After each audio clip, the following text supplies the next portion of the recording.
السلام علیکم ویورز، امید ہے کہ آپ سب خیریت سے ہوں گے۔ آپ کی دینوی اور روحانی رہنمائی کے لیے ہم بڑی کوشش سے پروگرام مرتب کرتے ہیں۔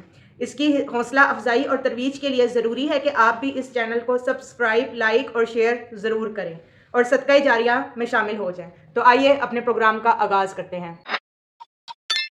السلام علیکم ڈاکٹر صاحب۔ وعلیکم السلام ورحمۃ اللہ وبرکاتہ۔ کیا حال ہے آپ کا؟ اللہ کا کرم ہے، احسان ہے بیٹا۔ اچھا ڈاکٹر صاحب، اسلامی معاشرے کی خوبصورتی اچھے اور معروف کاموں کی ترویج جبکہ برے اور منکر اعمال کی حوصلہ شکنی پر محیط ہے۔ اس حوالے سے نبی اکرم صلی اللہ علیہ وآلہ وسلم کے کن امور کی انجام دہی اور کون سے کاموں سے رکنے کی تاکید فرمائی ہے؟ بسم اللہ الرحمن الرحیم۔ السلام علیکم ویورز۔ آپ ماشاءاللہ جیسے بیٹا آپ نے یہ ابتدائیہ میں بات کہی ہے، اسلام بنیادی طور پر اس کی اگر بنیاد اس کو اچھی امت کہا گیا ہے اور اعلیٰ امت کہا گیا ہے، اس کی بڑی وجہ یہی ہے کہ مسلمان جو ہے وہ امر بالمعروف اور نہی عن المنکر کرتا ہے، کیونکہ جب آپ لوگوں کو اچھے کام کے اوپر ابھارتے رہیں گے تو معاشرے میں اچھے کام بڑھیں گے، اور برے کاموں سے روکتے رہیں گے تو آہستہ آہستہ برے کام جو ہے معاشرے میں سے ختم ہونا شروع ہو جائیں گے۔ جب کسی معاشرے میں اچھائی بڑھ جائے اور برائی کم ہو جائے تو وہ معاشرہ خوبصورت اور محبت کا شاہکار بن جاتا ہے، اور اس سے معاشرے میں امن، سکون اور ہر انسان کو جو ہے اس کا ایک فائدہ پہنچ رہا ہوتا ہے۔ لہٰذا آج آپ کے سامنے میں ایک متفق علیہ حدیث ہے جو امام بخاری علیہ رحمہ نے اور امام مسلم علیہ رحمہ نے اپنی اپنی صحیح میں بیان کی ہے۔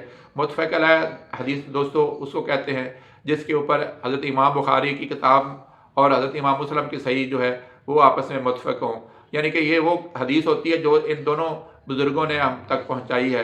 تو چنانچہ یہ حدیث جو میں ابھی آپ کے سامنے رکھتا ہوں یہ حضرت براء بن عازب رضی اللہ تعالیٰ عنہ سے ہے۔ آپ روایت کرتے ہیں کہ نبی علیہ السلام نے ہمیں 7 کاموں کا حکم دیا جبکہ 7 کاموں سے منع کیا۔ تو جو 7 کام آپ نے ہمیں کہے تو آپ نے فرمایا کہ ہمیں جنازے کے ساتھ جانے، چھینک مارنے والے کی چھینک کا جواب دینے اور السلام علیکم کا جواب دینے اور دعوت کو قبول کرنے اور قسم اٹھانے والے کی تصدیق کرنے اور مظلوم کی مدد کرنے کا حکم دیا۔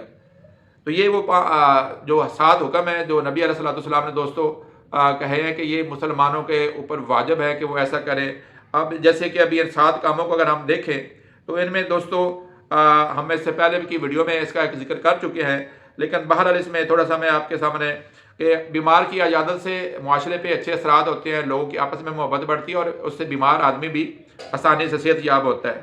جنازے میں جانے سے بھی نہ صرف یہ کہ جنازے جس کا پڑھا جا رہا ہے اس کی دعا کے لیے لوگ اکٹھے ہوتے ہیں، اس کی قبر میں اس کے حالات کو فائدہ ہوتا ہے، ساتھ ہی جو اس کے لواحقین ہیں اس کی داد رسی ہوتی ہے، ان کے اندر ایک ڈھارس بنتی ہے اور ان کو احساس ہوتا ہے کہ وہ اس دنیا میں اکیلے نہیں رہ گئے۔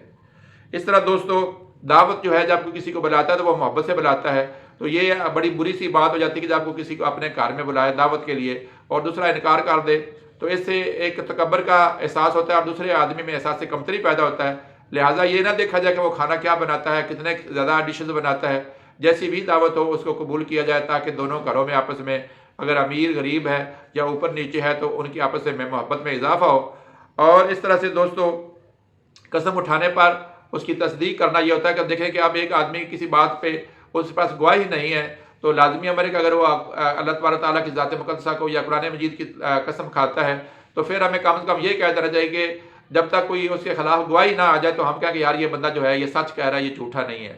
اگر اس کے خلاف کوئی اور گواہی آ جائے تو وہ علیحدہ بات ہے کہ پھر اس کے اوپر علماء نے احکامات بتائے ہیں۔ اس طرح اور اہم سب سے بڑی بات دوستو ہے کہ مظلوم کی مدد کرنا۔ جس معاشرے میں دوستو اگر مظلوم جو ہے اور ظالم کا ہاتھ نہ روکنے والا ہو اور مظلوم کی مدد کرنے والا نہ ہو تو وہ معاشرہ آہستہ آہستہ جو ہے دیمک کی طرح اس کو چاٹتا جاتا ہے اور وہ معاشرہ جو ہے ایک بربریت اور ناانصافی کی جو ہے وہ اماجگاہ بن جاتا ہے۔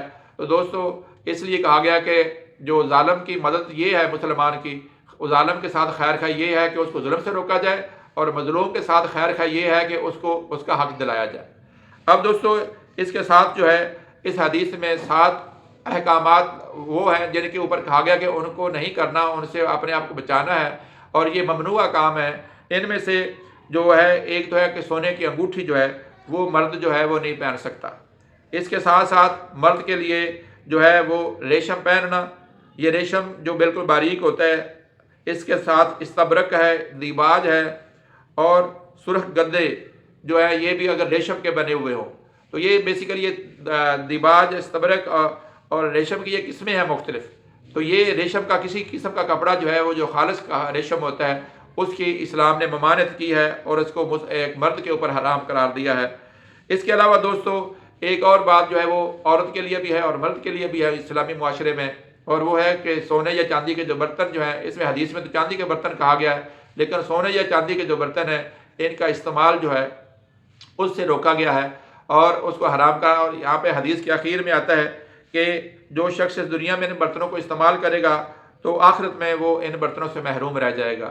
تو دوستو آپ اگر اس چیز کا بھی مطالعہ کریں اس کا آپ کو اندازہ ہوگا کہ اس طرح کے جب ریشمی کپڑا بیسیکلی ویسے بھی جو خالص ریشم کا ہوتا ہے، ایک تو آج کل جو ہمارے سنتھیٹک ہیں ان کو ریشمی کپڑے ہم لوگ بولتے ہیں، یہ ریشم نہیں ہے. ریشم سے مراد وہی جو ریشم کا کیڑا جو دھاگہ پیدا کرتا ہے وہ والا ہے. اس میں کبھی وہ بالکل باریک ہوتا ہے اور کبھی وہ ایک درمیانے صاحب کا ہوتا ہے اور ایک ہوتا ہے کہ ذرا موٹے گر میں ہوتا ہے. تو یہ سارے ریشم جو ہیں اس کے احکامات ہیں وہ آپ علماء سے پوچھ سکتے ہیں. بعض مخصوص حالات میں اس کی اجازت ہو سکتی ہے. اور اس کے ساتھ ساتھ جو سب سے بڑی بات دوستو یہ ہے کہ انسان جو ہے وہ کسی طریقے سے بھی یہ جو برتن سونے کے یا چاندی کے ہوتے ہیں یہ دولت کا ضیاع ہے، دولت اکٹھے کرنے والی بات ہے. تو اللہ تبارک تعالیٰ سے دعا ہے کہ ہمیں ان تمام ممنوعات چیزوں سے بچنے کی توفیق دے اور جن احکامات کا حکم دیا ہے اللہ تعالیٰ ان احکامات کے مطابق ہم اپنے ایک دوسرے کے ساتھ وہ عمال کرنے والے بن جائیں. آمین. امید ہے ویورز آج کا پروگرام آپ کو پسند آیا ہوگا. ویڈیو کو زیادہ سے زیادہ شیئر کیجیے تاکہ اور لوگ بھی اس سے مستفید ہو سکیں. جلدی آپ سے نیکسٹ پروگرام میں ملاقات ہوتی ہے. اللہ حافظ.